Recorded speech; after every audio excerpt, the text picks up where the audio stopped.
یہ قرارداد منظور کی اور پھر سینٹ نے بھی اس کو پاس کیا، پارلیمنٹ نے اس کی اپروول دی، اور یہ قانون اس وقت سے آج تک یہ قائم ہے کہ جو بھی نبی پاک علیہ الصلوۃ والسلام کے بعد نبوت کا دعویٰ کرے اور جو اس کو نبی مانے وہ مرتد ہیں، اسلام سے خارج ہیں۔ تو اس لیے یہ تاریخی دن ہے 7 ستمبر 1974 کو، اور یہ قانون بڑی بے شمار ہزاروں قربانیاں دینے کے بعد پاس ہوا ہے۔ اتنی آسانی سے گورنمنٹ نے یہ قانون نہیں پاس کیا۔ 1953 سے لے کر 1974 تک علماء و مشائخ نے، حضور کے غلاموں نے یہ گورنمنٹ کے اوپر پریشر ڈالا۔ جب قادیانیوں کے مظالم حد سے بڑھ گئے تو اس وقت علماء باہر نکلے، عوام باہر نکلی، احتجاج ہوئے، جلسے جلوس ہوئے، اور قادیانیوں کے مظالم کے بارے حکومت کو بتایا گیا، اور یہ کہا گیا کہ ان کو مرتد اور اسلام سے خارج قرار دیا جائے۔ اور 1953 کی جو تحریک چلی، تحریک ختم نبوت، اس میں تقریباً 10,000 لوگوں نے جامع شہادت نوش فرمایا ہے۔ یہ اتنی آسانی سے قانون پاس نہیں ہوا، اور پھر اس وقت سے لے کر حالات خراب رہے۔ 1974 کے اندر پھر دوبارہ ایک واقعہ ہوا بڑا افسوسناک کہ نشتر میڈیکل کالج کے کچھ طلباء، یہ 22 مئی 1974 کا واقعہ ہے، وہ تعلیمات علمی اور تفریحی دورے پر پشاور جا رہے تھے ریل کے اوپر، اور راستے میں چناب نگر جہاں پہ قادیانی کثیر تعداد میں تھے، انہوں نے مرزا غلام محمد کے پمفلٹ تقسیم کیے، طلباء نے لینے سے انکار کیا اور طلباء کو زد و کوب کیا گیا۔ تقریباً 30 طلباء، اس میں کئی طلباء زخمی ہوئے، اور پھر ٹرین وہاں سے چلی گئی۔ پھر جب 29 مئی 1974 کو جب وہ طلباء واپس پشاور سے واپس آ رہے تھے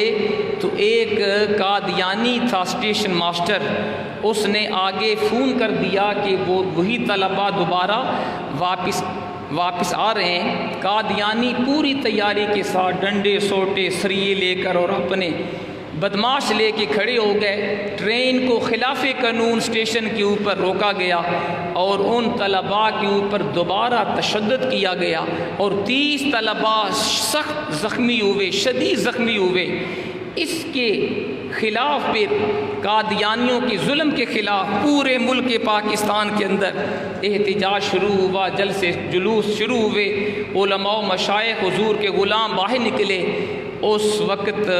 بھٹو کی گورنمنٹ تھی، تو ذوالفقار علی بھٹو کے اوپر یہ زور دیا گیا کہ قادیانیوں کو قانونی طور پہ غیر مسلم قرار دیا جائے، کیونکہ یہ آئے دن مسلمانوں کے اوپر مظالم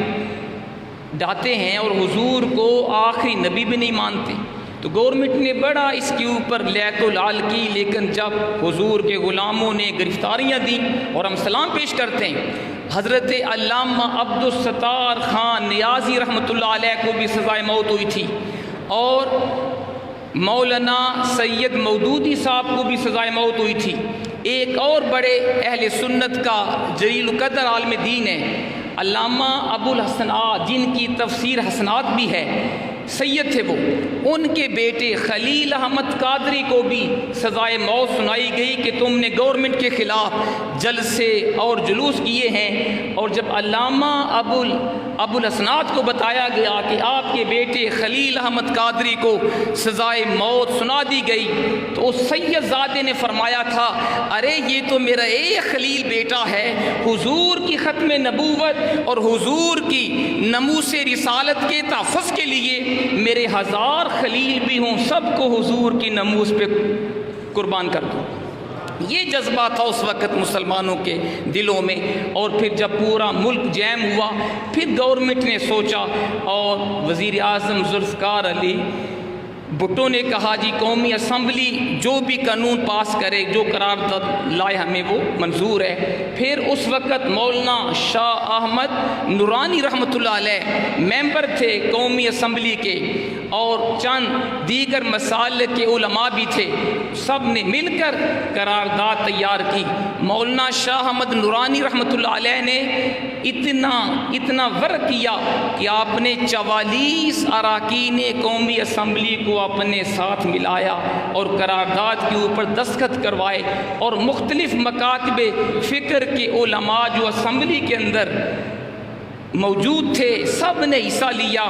اور ایک کمیٹی بنی۔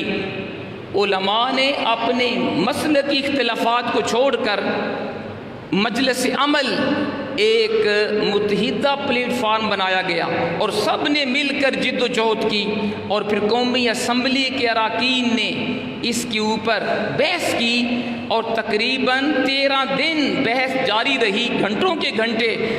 مختلف اسکالرز نے اور علماء نے بیانات، اپنے دلائل پیش کیے، اور قادیانیوں کو بھی پورا موقع دیا گیا کہ تم بھی آ کے اپنے دلائل پیش کرو، یہ نہ کہنا کہ جی ہماری بات کسی نے سنی نہیں ہے۔ تو اس وقت مرزا ناصر قادیانی تھا، اور ایک اور نام آتا ہے، یہ بھی قومی اسمبلی میں پیش ہوئے سامنے، اور کورٹ کے اندر بھی انہوں نے اپنے دلائل دیے، قومی اسمبلی کے اندر اپنے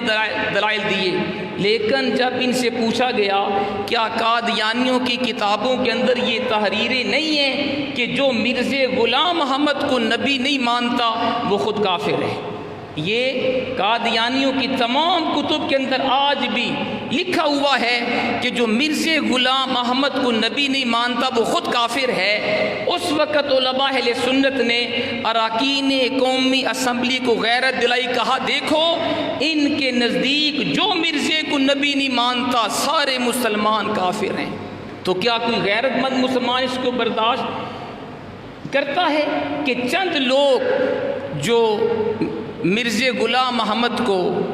نبی مانے وہ تو مسلمان ٹھہریں اور باقی کروڑوں مسلمان غیر مسلم قرار دیے جائیں؟ لہٰذا مسلمانوں اور علماء اہل سنت کے دلائل مضبوط تھے، اس لیے پھر پوری قومی اسمبلی نے متفقہ طور پہ یہ قرارداد پاس کی 7 ستمبر 1974 کو کہ جو حضور کے بعد کسی کو نبی مانے ذلی بروزی کسی بھی طریقے سے وہ اسلام سے خارج ہے، مرتد ہے، اور جو جھوٹے نبی کو نبی مانے وہ بھی اسلام سے خارج ہے۔ اور یہ قانون اس طرح پھر ذوالفقار علی بھٹو نے پھر اس کے اوپر سائن کیے، اور اس وقت اس کا ایک جملہ تھا، وزیر اعظم ذوالفقار علی بھٹو نے کہا تھا جب اس نے سائن کیے تھے، اس نے کہا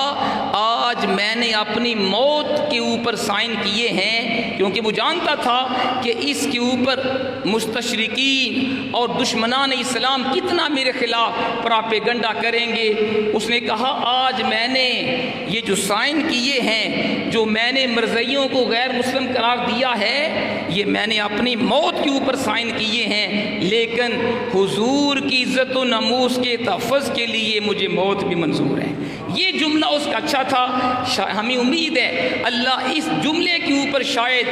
ذوالفقار علی بھٹو کی مغفرت فرمائے گا انشاءاللہ۔ حضرات محترم، اس طرح یہ قانون پاس ہوا ہے۔ میں نے آپ کو تھوڑا سا اس کا بیک گراؤنڈ بتایا ہے کہ 7 ستمبر کا دن کتنا